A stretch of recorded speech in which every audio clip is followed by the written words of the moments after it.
Welcome to Brain Wellness, the podcast. I'm your host, Mandy NP. Each episode will bring you a new topic or interview related to brain health and wellness as part of my mission to help you on the path to a healthier, happier brain. So, let's get started.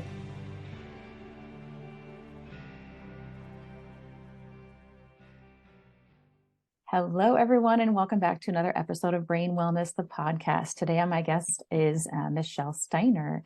Michelle lives with an invisible disability. She has articles published on the Mighty Nonverbal Learning Project, Dyscalculia Blog, the Reluctant Spoonie, Imagine the World as One magazine, Word Gathering, and her blog called Michelle's Mission. She has had her photographs featured in Word Gathering and Independent and Work Ready. She works as a paraeducator in the school with students with disabilities and lives in Pennsylvania with her husband and 2 cats. Welcome, Michelle, to the show. Oh, thank you, Mandy, for having me today. Yeah, I'm excited for this conversation. Every interview brings something new and individual, and I love hearing everybody's stories. So first off, my first question is always, what is your story? Why does brain health and these kind of topics interest you? Well, one of the reasons that brain health has always fascinated me is I have a learning disability. So how my brain has worked has always been a mystery at times, and just very fascinating how that happens, because I know that I have a brain that is neurodiverse and is wired differently. Sure. We're all wired differently anyway. Yes. But do you care to share more about your disability? Sure. My disability is dyscalculia, or dyscalculia, depending on how you pronounce it. Yeah. And I also have visual perception. It's in my brain, not in my eyes, though. And I also have limited hand dexterity that is affected with my brain as well. We knew I had a learning disability whenever I was in kindergarten, from pretty early on. I can remember I went to school and I had difficulty with things such as counting, dot-to-dot pages, learning how to tie my shoes. Those things were a real challenge from being a young age. And I was evaluated, and they found out I had a learning disability.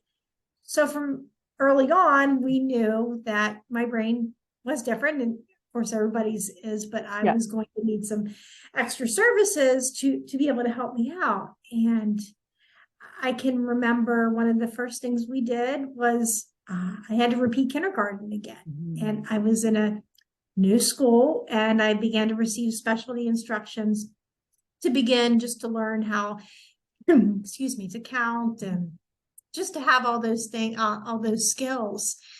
And it was really frustrating in the beginning. I just wanted to have a brain that worked like all my other peers. I just wanted to be like make my parents happy, which they've always been proud of me, but just make them happy, make my teachers happy. And it was really frustrating. And I just thought it was always going to be really tough.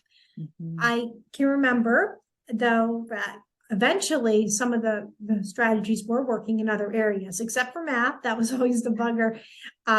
I was able to start being in regular ed classes for things such as reading, science, social studies. And we had supports along with that, with extended test time. Sure. That was a big one. And having the test read aloud when I was young. So those were some of the things in the beginning bit. Yeah. Did the supports that you needed change along the time as you got older? At some point, yes. Okay. We were able to kind of lessen some of them. I was in all regular ed classes except for math and resource whenever I was in high school. Okay.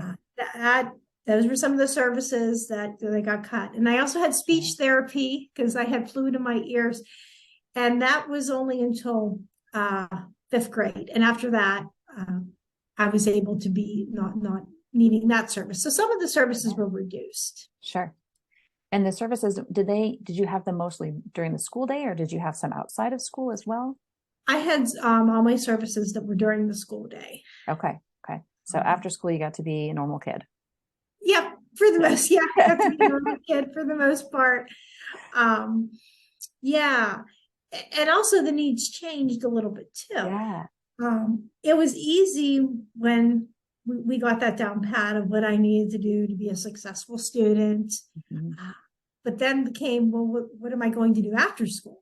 Yeah. And I knew that I wanted to do college. That was always something that I wanted to do from the time I was young. But yeah, math really scared me, and that also scared some of my teachers too. I can remember, one of my teachers saying, "Well, I don't think you can handle college because of your math. So why don't you do a vocational training program?"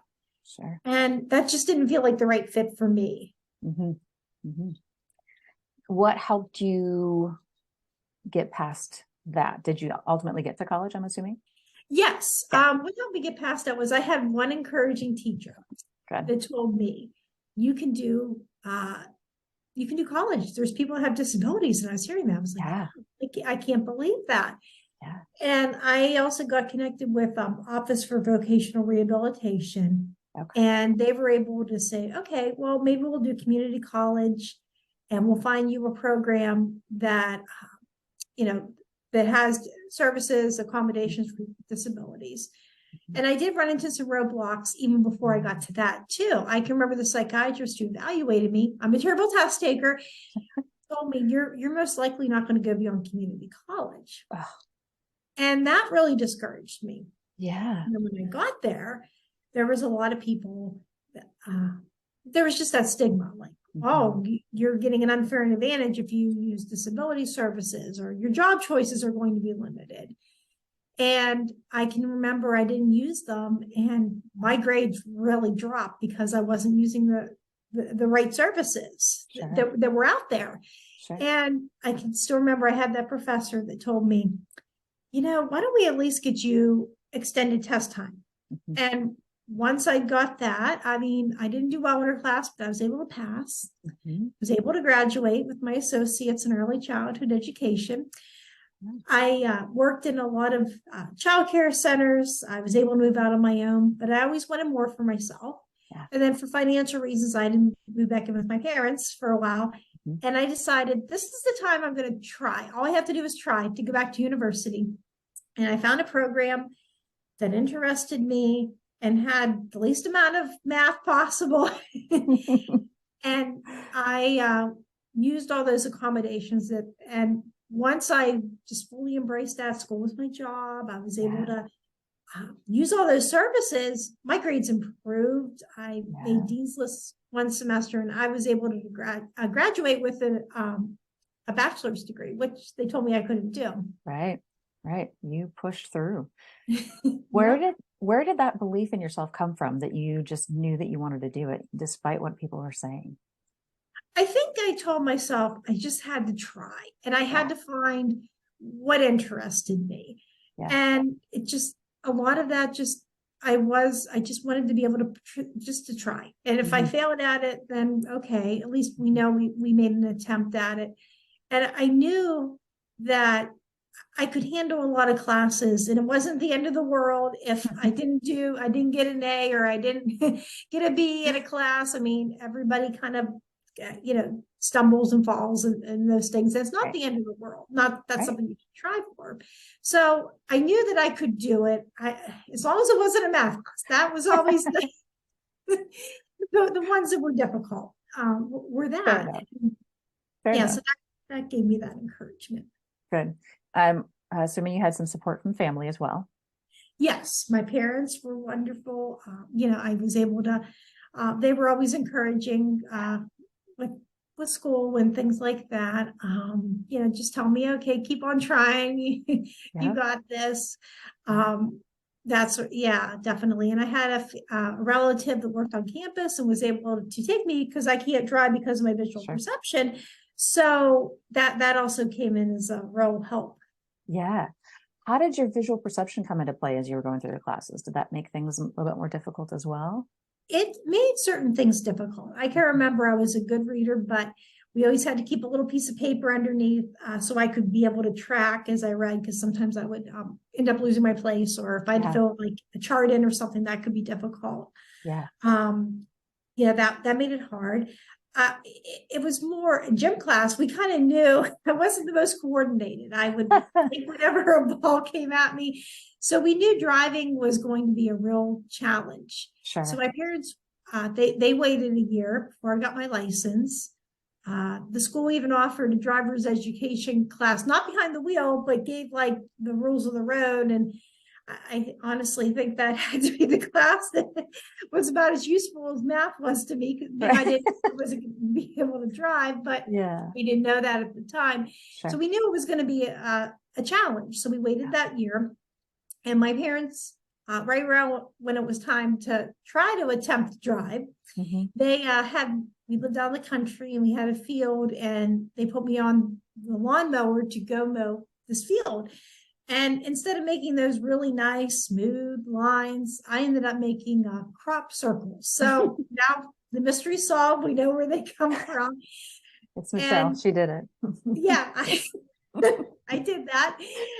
And my mom had me in the car and we were going up the driveway, and thankfully she was able to intervene, or else we would have ran into the garage. Oh dear.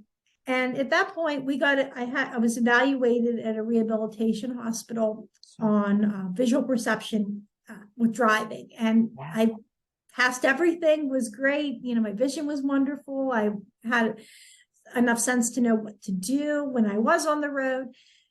But when we got to the visual perception part, she said, "I'm sorry, I can't recommend you getting your license because of your visual perception." Mm-hmm. And my mom prayed that morning in the chapel at the hospital, and we just figured this was just the way it was going to be. And I was fine with that. I've done stuff such as making sure that I live in a central location. So if I can't get a ride from somebody, I'm able to walk places. Mm-hmm. I have a great husband who takes me places, and I have wonderful friends and family that are great for that too. Yeah. Yep. Finding those support things to get you through is huge. None of us were ever meant to do this life alone. And I think when you're blessed with a disability, it forces you to realize that and to really take on those support people around you that are there for a reason. Definitely. So, yeah. And I love how positive of an attitude that you have about all of this. It's easy to get down when you have different abilities or things that limit your life compared to what it could be if you didn't have those. But I love that you keep this positive attitude and you're able to joke about things. I think that takes you a long way too. Oh, thank you. Yeah. I think working in my full-time job, I work in the hospital. It's always with neurological illnesses of some sort. And my patients do the best when they have a positive attitude. So when you can joke about things and really keep things as light as possible, I think that's when I see people just recover in leaps and bounds, because that attitude is huge. I do have a sign behind me. It's often hidden by my big old head, but it says, attitude is everything. Choose a good one. And it will make or break your recovery and your journey with any kind of illness or different ability on that. So exactly. I commend you for that. Yeah. So we kind of talked a little bit about some of the supports that you had in school. What kind of different therapies? You mentioned speech therapy for a little bit. I'm assuming occupational therapy was in there. They didn't do occupational therapy during that time. Okay. That was later on with the driving assessment. Yeah, yes, but they really didn't do too much. It was more you can't drive. Yeah. Okay. What other kind of supports did you need? Did you see a therapist or? I did a lot more with just accommodations at school. Sure. That was a big thing. Making sure that I was advocating for myself. Yeah. That was always a big thing. Once I learned how to do that, and that was a skill to learn how to navigate, because I didn't always do that perfectly. And I paid the price for some of that of not knowing how to do that. And I can remember my mom, she was always really great for explaining things to other people. And I thought, wow, I really wish I was like that. And then when I became an adult and I was out on my own, I think that's when I went back to school. I had to be the one that could problem solve and could be the one that was speaking up and saying, well, this is what I have. So I think advocacy has been one of the keystones of being successful as well. So it sounds like your mom was really advantageous with that. Did you have any other role models that you kind of looked up to and kind of helped you as you went along? I didn't have a lot of people that I knew had disabilities. I think that was something that was kind of lacking. It wasn't really till I went back to school and I had professors that understood, okay, I have this disability. And they were in my department was the special ed department. And we did more of the service end. So I think that was a role model, and it got me to learn about my brain and my disability and other people's disabilities. And they were just always so understanding and so encouraging. So that's where I had a lot of role models too. Yeah. Yep. Is that what helped you get into where you are now, working with kids with disabilities? Yes, Okay. I definitely. Yes, I was able, after I went to school, I worked in some other places. It was hard to find the right fit for me. Sure. I had some jobs, and I eventually went back and decided, okay, I'm going to put my application in to be a teacher's aide. I subbed before. I didn't think I was going to get a permanent position, but I was lucky to be able to do that. And when I went back, I was able to understand a lot more of my students. And I had that hope. I had that positivity that I didn't really have in the beginning. Sure. But I was able to go in and say, so now I get to work with kids and I get to put those advocacy skills into place. Like I will go, we'll explain, well, I'm really struggling in this class. Well, okay, here's how we advocate. Here's how we ask. Yeah. And it just makes a world of difference for them. Yeah. So you're passing on the skills that others Mm-hmm. helped you get as well. Yep, exactly. That's perfect. Perfect. So fast forward to now, what are you doing these days to help keep your brain and your body healthy? Well, a lot of what I try to do to keep my brain and my body healthy is exercise. It always helps me to be able to focus in whenever I do a lot of that. I also love to do learn new things. Sometimes, like when I write for my blog, I'll be I do a lot of metaphors with nature. So if I don't know something, or if I want to get some information, I'll look things up and I'll try to like learn new skills. Yeah. And I love to read. I've always loved to read since I was young. My dad used to read to me, and I still have a passion for books and for writing. And I give myself experiences where I'm out like with friends and family, and just give that chance to experience new things as well. That's all good things to do. That the social aspect of it is really important as well. Again, working in neurology, there are some things that I tell people all the time, and you kind of hit on all of them. Keeping yourself active physically, so doing that physical exercise, emotionally, connecting with other people, doing something that's a passion for you socially. So keeping that social activity, you're constantly talking to other people and having to keep up on everything. All of those things keep your brain healthy and active. So you got it all. You're doing great. Thank you. What are one or two tips that you would give to somebody else or a listener that might be in your situation? Maybe they are just realizing that they might have a learning disability, or that their child might. Anything that you could give as a tip for something that they can do now? One of the things that people can do now is to make to be able to explain the disability in simple, age-appropriate terms. I can remember my mom and my dad. They would tell me, "You have a learning disability. Your brain just learns differently," and that's what I needed at that age, because a lot of times I struggled socially. So my peers were telling me, "Well, you're stupid," or this, and just having that, my parents pulling me back in, just saying, this is giving that information. That was one thing that helped. Yeah. And I think it's encouraging also to look on things that they are good at and encouraging them to pursue those. And I find it's more empowering for me to figure out things that focus on things that I'm good at, rather than focus on the things that I can't do. And that's huge as well.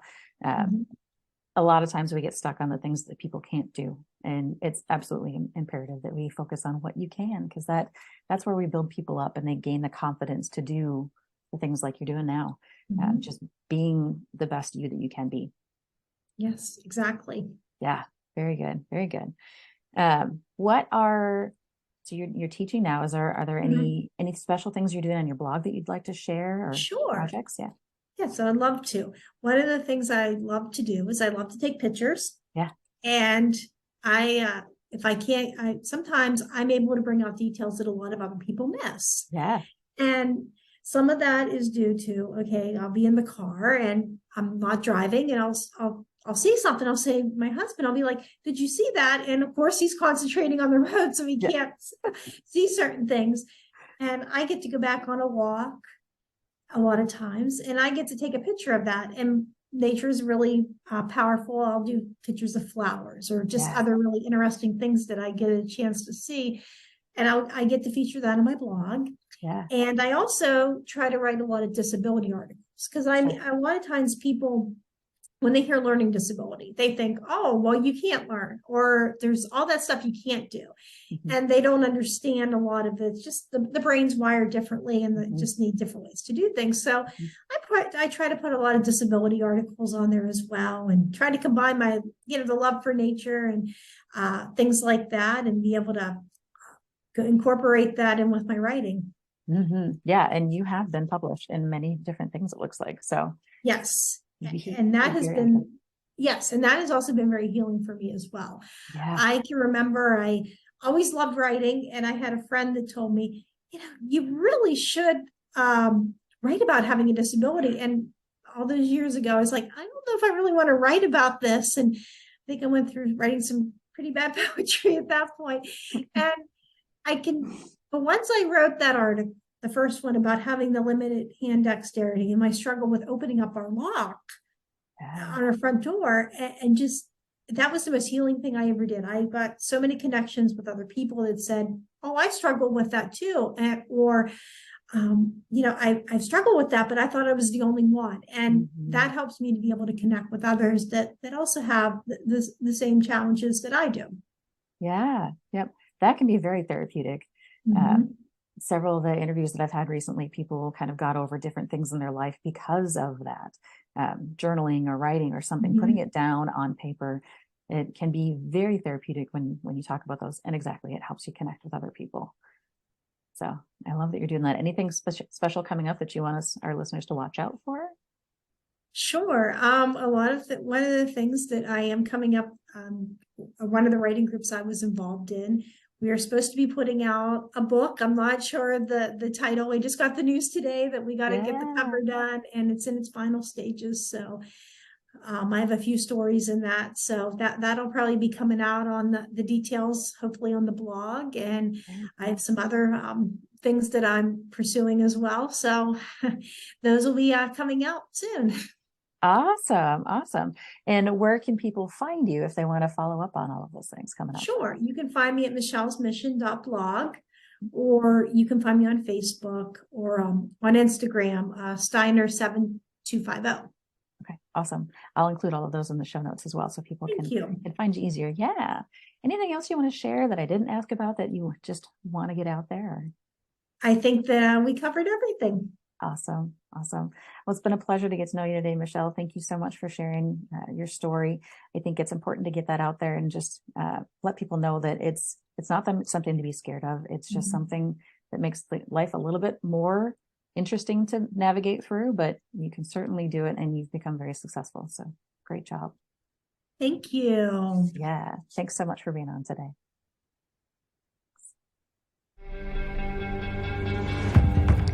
Thanks for tuning in to this episode of Brain Wellness, the podcast.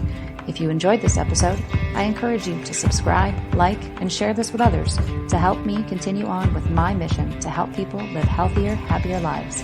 Go to www.brainwellnesssolutions.com to see what I'm up to and get links to all the social medias there. See you next time.